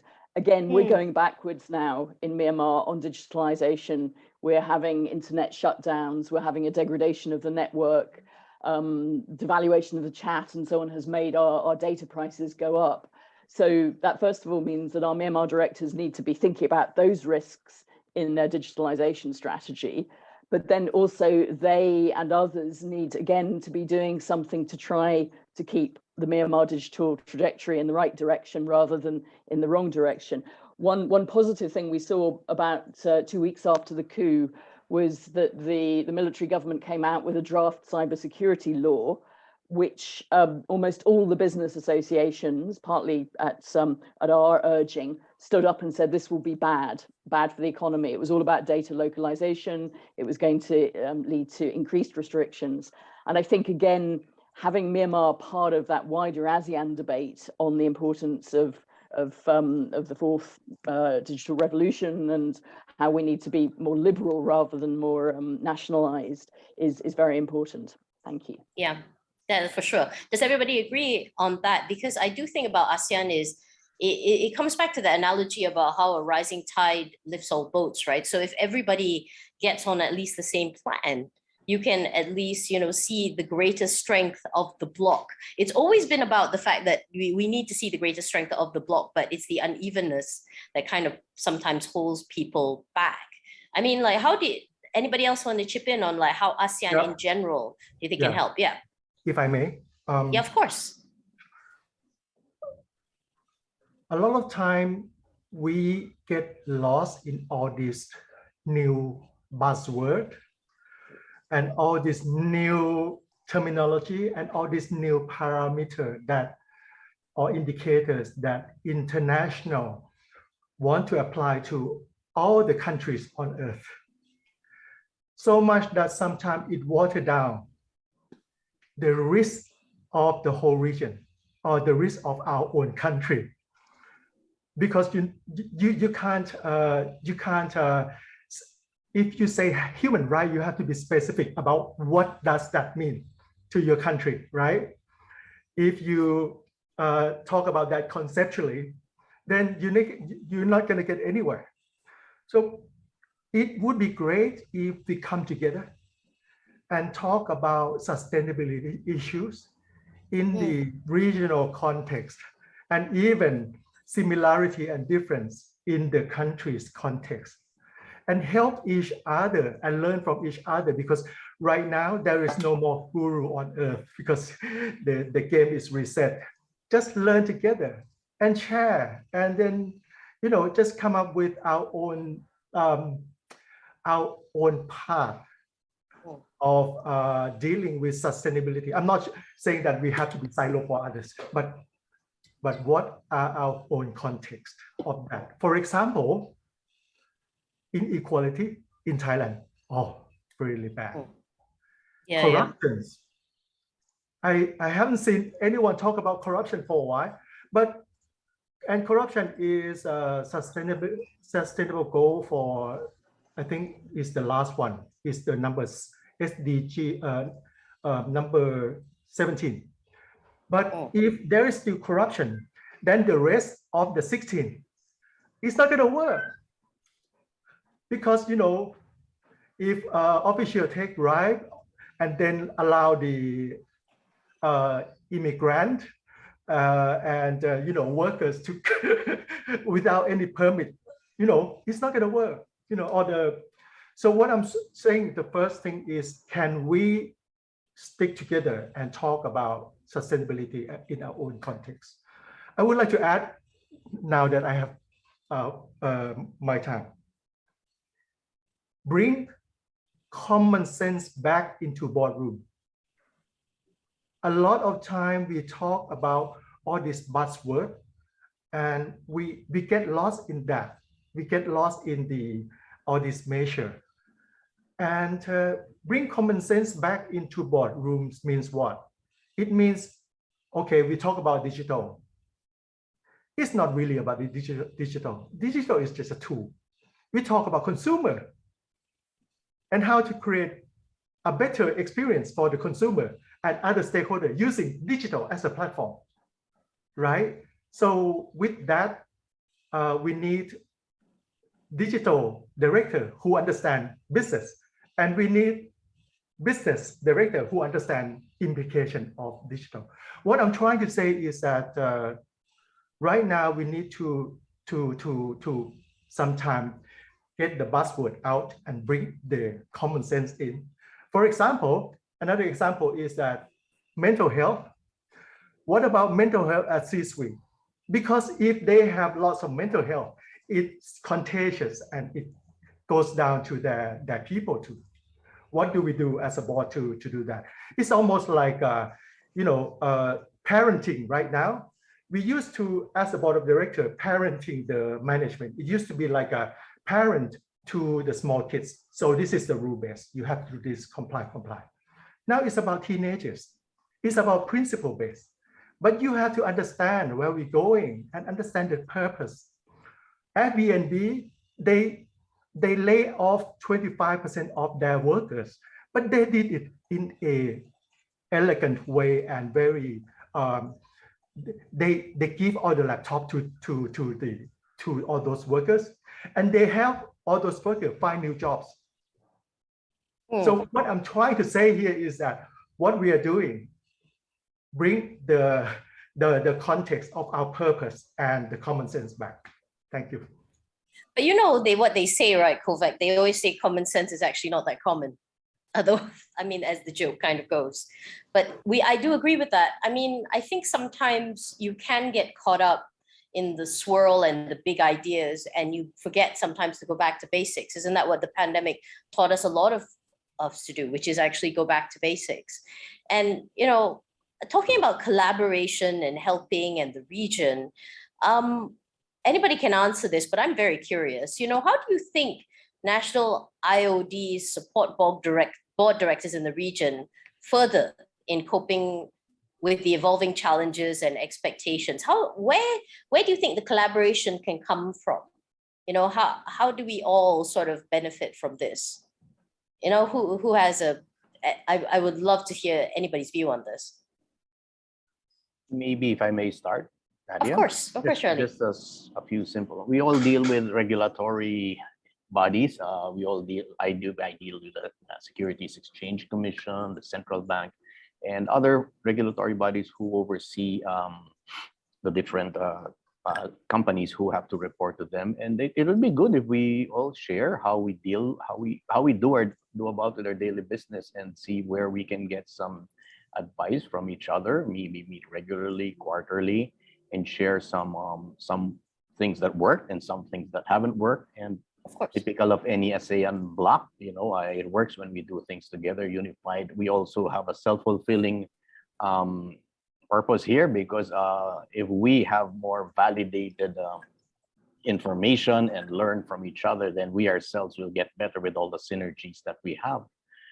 Just today's 1.5 hour, 2 hour discussion is enough to at least establish that we do have very, very similar approaches, and we do have very similar concerns. We've talked about political stability as a key issue, and we talked about the, not just digital transformation as one of the tools or strategies that we need, but the overall picture is, the values itself, which directors, independent or non-independent directors, the board should really inculcate to face the next key issues. We've established that we have the same basic direction. So in terms of the specifics, this initiative by ICDM, by the group, I'm sure is appreciated by everyone, including ICD Philippines. And I do hope we can continue and be a little more specific in the things that we want to tackle, maybe more than just the 5 key issues that need attention, as Michelle very well explained earlier. We can go deeper into that and move forward. I think the main thing is that we hope this is a starting point, because as with everything in the world, the hardest thing is to start. And at least as a starting point, I think it's a good way to kind of move forward. Anybody else want to chip in? I think I'd like to say that I think in ASEAN, we are like a microcosm of the world, right? We have member states who are in different states of development. So from Singapore down to Myanmar, and really and because we are part of a region and we have had a history of collaboration, I think we understand a little bit better how this interconnectedness will play out even on a larger global platform. And I think what we companies are struggling with is really understanding complexity. When we talk about digital, it's not about expecting directors to understand the technical, the underlying science or technology behind that, but it's about appreciating the complexity. What happens if we do implement this or we don't go into crypto or NFT? It's understanding what are the greater implications. And I think where we can probably be stronger as a region is in order to understand that complexity and interconnectedness, we could have more conversations and sharings and experience learning, because it's really about appreciating what is happening, what are the implications that will happen outside. And because we have such a broad range of experiences as countries and also as different kinds of companies, because as Kulvek said, we localize because different companies have different countries have different contexts in terms of what concepts or issues may play out. But I think if we don't leverage on that diversity, then we're definitely missing out. We can set an example actually about how the rest of the world may act, because basically we represent, I think, the different stages in which different countries in the world are also facing. I completely agree with that. And you bring back the big D word, which is diversity. And that is something that all boards in ASEAN have actually struggled with. We make jokes about it, but it's true. We are all trying to find the right formula, because it's an art, isn't it? Trying to get the right board members on, enough dissenting views, because we were talking about independent directors and their role as well. Anybody else want to chip in? Or we'll move on to the, of course, please. Yeah, I would like to add what Nadia just mentioned. ASEAN is a very unique region. It inhabits 9% of the world's total population, just 10 countries, and inhabits 9% of the total population of the world. And together it can prove to be very powerful to reach common sustainable development goals. At the beginning of our ASEAN Economic Community collaboration, we talked a lot about harmonization. And perhaps harmonization is the way to go now. Like Nadia said, we need to understand each limitations and each positive things of all the countries and all the cultures, and then harmonize it. It just need not to be standardized, but harmonized between the ASEAN countries. I think that once harmonization is established, like for certification of directors, I see that some countries are already operating its certification of directors activities, but some are not. And perhaps those certification programs can be harmonized between all the ASEAN countries. It will make the directors more powerful if we have those harmonization between the ASEAN countries conducted. For sure. I get that. Anybody else want to add in before we move on? Because we've got a couple of questions. Yeah. Yes, maybe for Vietnam. Actually, hold on. Nadia, I'll move on to you, Vicky, in a bit. Yeah. Yeah. Yep. We are all at a different stage of the development, and maybe it's also like the Vietnam IOD is new, and also we all like even independent directors in Vietnam, we are still fighting for our position for the voice in the board. So looking from a Vietnam directors, in particular independent directors perspective, we do want to really more connect and work with, collaborate with our understanding of how the role, how the independent directors in other countries, particularly in ASEAN, where we have, economic development, of course, is closer. There's more business connection.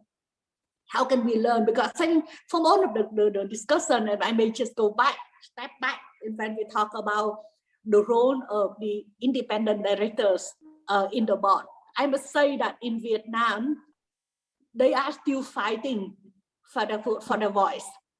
So, well, I fully agree that as an independent director, we need to serve for all of the shareholders and the company, and not just the shareholders. It's all of the stakeholders and the company for the benefit of all. But that is really the challenge that we have. And really with the role of the IOD is we really want to build the network and help our director to connect. So where with our role with it in here, and happy to see that the VIOD in ASEAN is more connected, and how we can then create the network and help bring the opportunities to our members, really help our members to connect. And maybe we can have a certain platform, or maybe the area of the interest, because we are talking about a lot. There are many members, right? Each of them may be interested in certain area. How can we then work together? How can we share and build and help them to build those network and collaborations? So I think that is how I can see the role of the IOD, is that we can really bring that together. All right. Vicky, you have something to say as well on this matter? Sure. So first of all, I'm chair of the learning committee for MIOD, and one thing that we always struggle with is the case studies in our training, because everyone wants case studies, but we're a relatively small country where everyone knows one another, and therefore talking case studies about Myanmar companies is often a bit too sensitive. But on the other hand, we don't want to be taking all our case studies from the USA, where the relevance is limited. So we would be very keen to exchange case studies with neighboring countries, and we have some of our own that we could happily participate in, and even perhaps we could arrange sort of presentations using digital means, so that we could have somebody from Thailand presenting in on a Myanmar one, and likewise we could present in to yours. So that would be a definite request from our side. Also, I do think on some of the issues which have been flagged up in the report, and I was very pleased to see that Malaysia is sort of bringing ESG in as compulsory training for directors. I do think that there's plenty of work there that we can do together on issues like climate change. We have the ASEAN Climate Governance Network that we've been discussing amongst ourselves, and that's something I think that MIOD would definitely benefit from the wisdom, the knowledge, the experience of some of our IOD colleagues in the region, because these are issues that for Myanmar, we're not even talking about them really in the boardrooms, and certainly not within the government debate either. And we need to, because certainly Myanmar is a country that needs to dramatically address its climate change resilience over the coming years. Thank you. Yes, I agree that it's a question that everybody on the board now has to kind of think. Like you said, just because there's a pandemic doesn't mean things like climate change are going away, and we are approaching a tipping point. I mean, it's not I know it sounds scary, because it is, and I think people cannot kind of put it on the back burner anymore. Are the people on the board in agreement with me, or do you have a different take? I think everybody's like nodding their head. So yes, actually we have time for a couple more questions. I saw this one, and I'm actually I'm actually very curious to hear everybody's take on this, because we talked about risk management, right? That's the main thing, and how the pandemic forced a lot of boards to be agile. Status quo doesn't work anymore. And it's based on very limited kind of market data. How would you advise boards to manage this risk oversight and balance effectiveness without at the same time stepping into management's shoes, on management's shoes as well? We were talking about the changing dynamic, right, between boards and management, and talking about whether you have the right CEO. But how do you advise that boards do this? They manage all this without going into management. Does anybody have an answer? Sure. Can I try? Of course you could, Hubert. So there were two questions in that, right? The first one is well, basically it's risk management. So how do boards manage risk management without sort of stepping into management roles? Yeah, think stakeholders. Yeah. That's all. I mean, right now, we all have good risk management, but it might be something that is not dynamic enough and not outward enough. So we have to think, and actually that should be the first role of the directors right now, is to think stakeholders, because all the risk right now comes from the stakeholders. And secondly, about the board not stepping into management, there are some things that only the board can do, not the management. For example, purpose. The CEO succession planning. Board has to own the strategy that is based on that purpose. The compensations architect, it doesn't mean bonus, but it means how do we reward the good one. That, and also the board effectiveness, that the management is not the job of the management. Otherwise, the rest, you either partner with the management or you just stay away from the management. Okay, I get that. Charlie, you had put your hand up. Do you have something to say? Yes, if I may add, of course, to wise words of Mr. Kulwart. Yeah, well, first of all, as a board, you don't want to interfere with management, right? Maybe you keep your eyes in, but your nose in, but keep your hands out. But first of all, I would recommend to consider creating a committee, maybe a risk committee, create a charter. But this charter really involves the responsibilities of creating the policies or the frameworks or the processes of a company. It's sort of like a checks and balances, but as well as a guide to management to execute. Obviously, there's a limitation as to how far you go into in terms of interfering. You don't want to interfere, but you want to know the policies that are accepted board level, because definitely all the strategies involved, sustainability and all among other things will really dictate the future of your performance and even survival at that. And so in this case, I think it should really cover the significant risk exposures of a company and what actions management should execute on a regular basis. So it's more of a guidance to management to ensure that these potential risks that may happen are already addressed in the event that they may happen. Yeah. Anybody else want to chip in? Yeah, sure. I think it's very important that boards, and probably particularly independent directors, have a role in looking at issues which are happening to peers, to competitors, risks which are happening to them, whether it's cyber breaches, things which are popping up in the newspapers, and asking the question, what does this mean for us? How would we manage that risk? To give you a very, again, a live example from here, a couple of weeks ago, one of our shopping centres had a security manager who misstepped. Effectively, he stepped outside what were meant to be supposedly the standard operating procedures when they had flash mob demonstrations, and told his staff to grab the demonstrators. This is not a a subject unique to Myanmar. I know you've had your yellow balloons in Malaysia and so on in shopping malls. So these are questions of human rights, of freedom of expression. How does a company respond to that?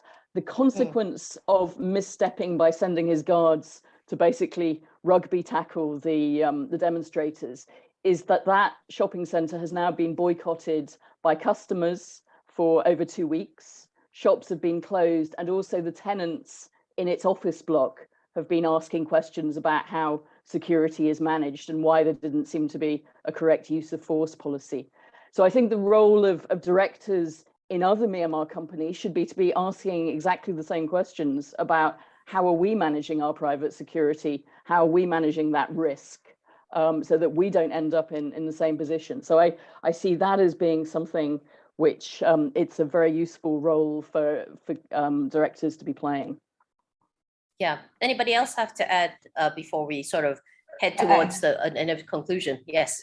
I guess speaking as since I'm also in part management, I think where I see it is that the higher up in the hierarchy goes in a company, the more outward looking the people have to be, because the management will be very much focused on trying to run the operations, and really the position of the boards is more on, the reason why boards are so critical for risk management, governance and strategy is because they can afford to take that long-term view, bring in the lessons that they bring in from different industries and stakeholders.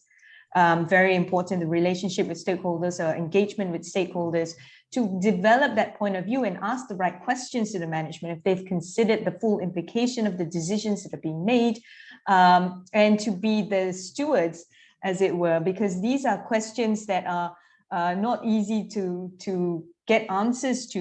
Correct use of force policy requires a lot of discussion with internal and external stakeholders, and directors have to facilitate that conversations and keep pushing for the answers, because you don't want the company to be unprepared. And when a situation like that happens, then the directors are the ones who will have to step in and say, we need to have this conversation. These are the issues that we think is important, because you are representing also the shareholders. So I think it's really important that the directors are the ones who are focusing on all these larger issues, because the management, by and large, usually will get entrapped in trying to look at what's happening within the industries. And even when they're thinking about what other people, their competitors are doing within similar industries or adjacent industries. So people who bring in those really paradigm changing insights from other sectors or completely different fields, like you would have directors who come from an NGO background, for example, and they come in with a very different perspective and have those constructive conversations. But that's where I think where leadership of the board is really important, the role of the chairman in sort of facilitating those kind of conversations at the board levels, making sure that there's constructive conflict rather than it devolving into something that will become unpleasant. Yeah, constructive dissent, I think, was the phrase that they all used. Yes, Kovek. If I may, and this is might be my last word for this one, is that imagine Perfect Storm. Some of us have seen that movie.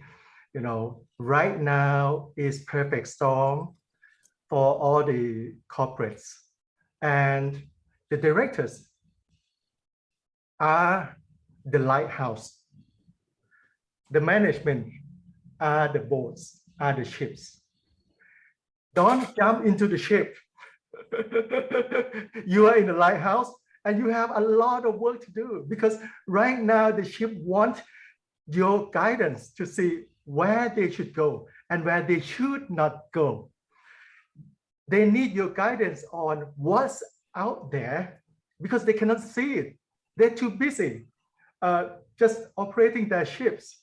So if we think about the role of directors and the C-suite in 2022, think about the lighthouse and the ships in a perfect storm. Thank you. Actually, I think that's a wonderful thing.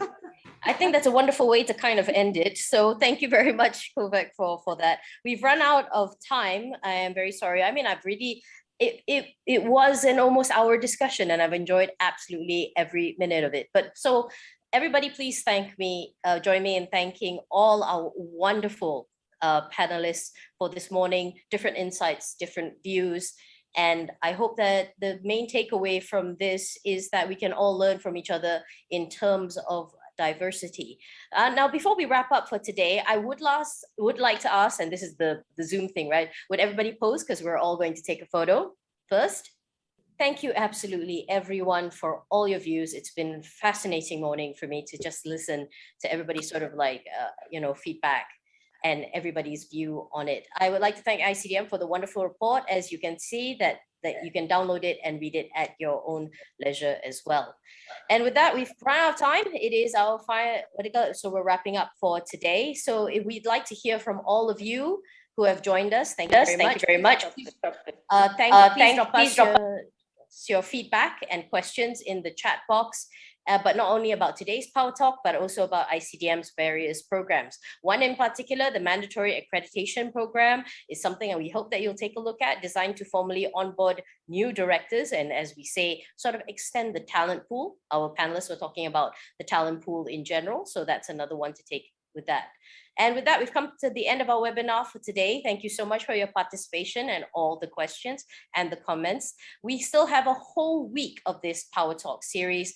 Please do join us. We are covering everything from sustainability to managing manpower as well. We hope you can join us tomorrow for the topic, your biggest S in ESG, which is sustainable human capital management and workplace transformation. That's it for this session. It's been my pleasure to be your moderator. Have a good day, everyone. Have a good week, and everyone stay safe. Thank you. Thank you. Thank you all. Wonderful. Thank you. Bye. Thank you. Thank you.